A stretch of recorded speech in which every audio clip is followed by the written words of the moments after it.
Good evening दोस्तों, आज हम बात करेंगे परमाणु बम और परमाणु के बारे में। परमाणु बम एक ऐसा हथियार होता है जो परमाणुओं के केंद्र को तोड़ने और जोड़ने का काम करता है। इस प्रक्रिया में बहुत ही ज्यादा ऊर्जा उत्पन्न होती है। ये दो प्रकार से रिएक्शन पर आधारित होता है। न्यूक्लियर फ्यूजन मतलब विखंडन विभाजन की प्रक्रिया, इसमें भारी परमाणु जैसे यूरेनियम 235 या प्लूटोनियम 239 और न्यूट्रॉन मारकर तोड़ा जाता है। यह टूटते ही बहुत सारी ऊर्जा 2 से 3 न्यूट्रॉन और गर्मी पैदा करता है।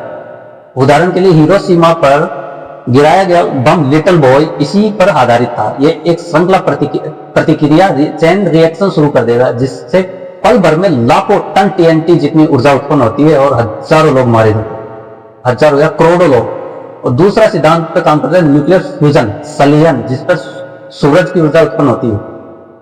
इसमें हल्के परमाणु जैसे हाइड्रोजन के आइसोटोप, ड्यूटेरियम, ट्रिटियम आपस में मिलकर एक हीलियम बनाते हैं और जबरदस्त ऊर्जा छोड़ते हैं। फॉर एग्जाम्पल नागासाकी पर जो बम गिराया गया था फैटमैन, और आधुनिक हाइड्रोजन बम इसी तकनीकी पर आधारित है और इसी तकनीकी काम करते हैं। यह सूरज के भीतर होने वाली प्रक्रिया जैसा होता है। परमाणु बम काम कैसे करता है? क्रिटिकल मास का निर्माण करता है। मतलब परमाणु बम यूरेनियम तथा प्लूटोनियम को इतनी मात्रा में इकट्ठा किया जाता है कि वो क्रिटिकल मास पार कर ले, यानी इतनी मात्रा की श्रृंखलाबद्ध फ्यूजन रिएक्शन शुरू हो जाए। और स्टेप 2 में ये न्यूट्रेशन इंटिशन प्रारंभ कैसे होता है? एक न्यूट्रॉन स्रोत पोलोनियम बेरिलियम से न्यूट्रॉन तोड़ा जाता है, जिससे पहला परमाणु टूटता है। फिर शुरू होती है चेन रिएक्शन। पहला परमाणु टूटते ही फिर उससे निकले न्यूट्रॉन और परमाणुओं को तोड़ते हैं। यह प्रक्रिया कुछ माइक्रो सेकंड में विस्फोटक ऊर्जा उत्पन्न कर देती है। फिर होता है विस्फोट। बम में ऊर्जा इतनी तेजी से निकलती है कि आसपास का तापमान 1 करोड़ डिग्री सेल्सियस तक पहुंच जाता है, जिससे एक विशाल फायरबॉल बनती है और शॉक वेव कई किलोमीटर तक सब कुछ तबाह कर दिया। इसके प्रभाव क्या होते हैं? थर्मल रेडिएशन, तुरंत त्वचा जल सकती है। कई किलोमीटर तक दूर तक आग लग सकती है।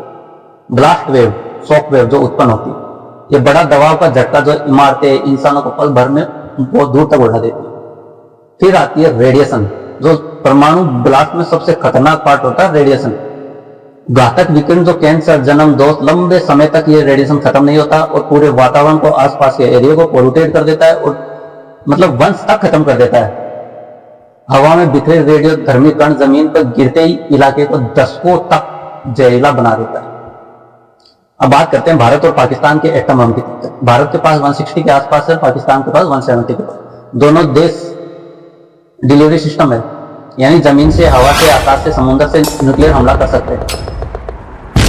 परमाणु बम की विज्ञान सबसे विनाशकारी खोज है विज्ञान।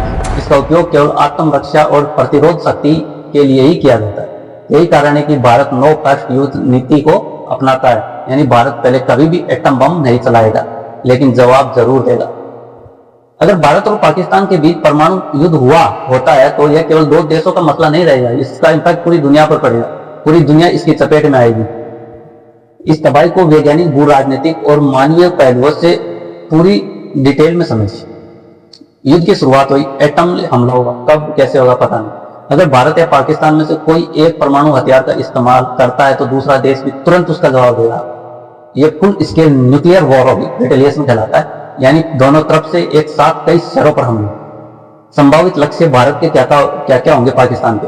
पाकिस्तान भारत की नई दिल्ली, मुंबई, बेंगलुरु, चेन्नई, हैदराबाद, जैसलमेर, श्रीनगर, इन सिटीज को, जो मेट्रो सिटीज होती है, जो आर्थिक रूप से, राजनीतिक रूप से मैन है किसी कंट्री की, उनको टारगेट करता है कोई भी कंट्री।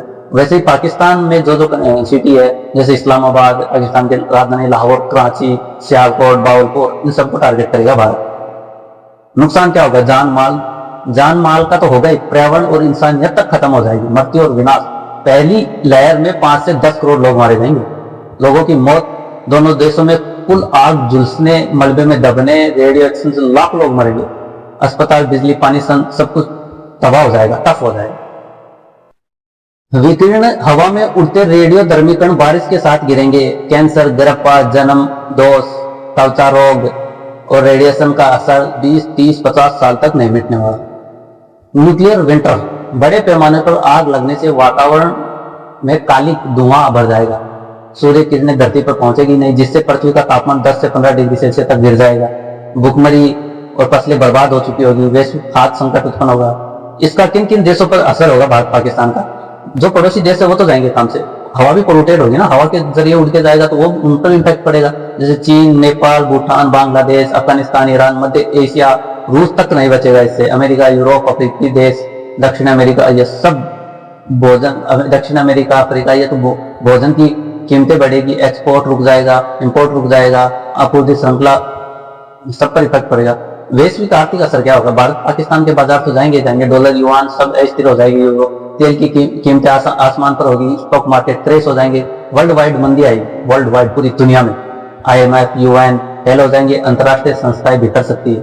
मानवीय संकट, करोड़ों शरणार्थी भारत से नेपाल, बांग्लादेश, श्रीलंका की ओर भागेंगे। अंतर्राष्ट्रीय राहत एजेंसियां ओवरवेल्म होगी। WHO, यूनिसेफ जैसे संगठनों में क्षमता से बाहर होगा, हालात गंभीर होंगे। और पाकिस्तान का तो क्या है, पाकिस्तान का तो नामो निशान तक चौपट हो जाएगा, उसके शरणार्थी कहीं जाने लायक कोई बचेगा ही नहीं, जाएगा कहां से, वो पूरी धरती खत्म हो जाएगी। भारत को आखिर इससे बचा कैसे जा सकता है? सटीक इंटेलिजेंस, मिसाइल हमलों से पहले पकड़ लेना, जैसे BMD सिस्टम का उपयोग कर बैलिस्टिक मिसाइल डिफेंस जैसे S-400 इनका इस्तेमाल किया जाए। स्ट्रेटेजिक न्यूक्लियर फोर्स कमांड का तुरंत जवाबी हमला हो। बंकर का निर्माण और नागरिक सुरक्षा बुनियादी ढांचे मजबूत करना। डिप्लोमेसी, डिटरेंस, चीन और अमेरिका जैसे देश के जरिए दबाव बनाना। तो इसका कंक्लूजन दोस्तों यही निकलता है, परमाणु युद्ध जीतने वाला कोई नहीं होता, सिर्फ हार और खत्म होने की ही दौड़ होती है। भारत को बुद्धिमानी, ताकत और संयम के साथ चलना होगा, शांति की चाह के साथ, लेकिन युद्ध की पूरी तैयारी के साथ। जय हिंद, जय भारत।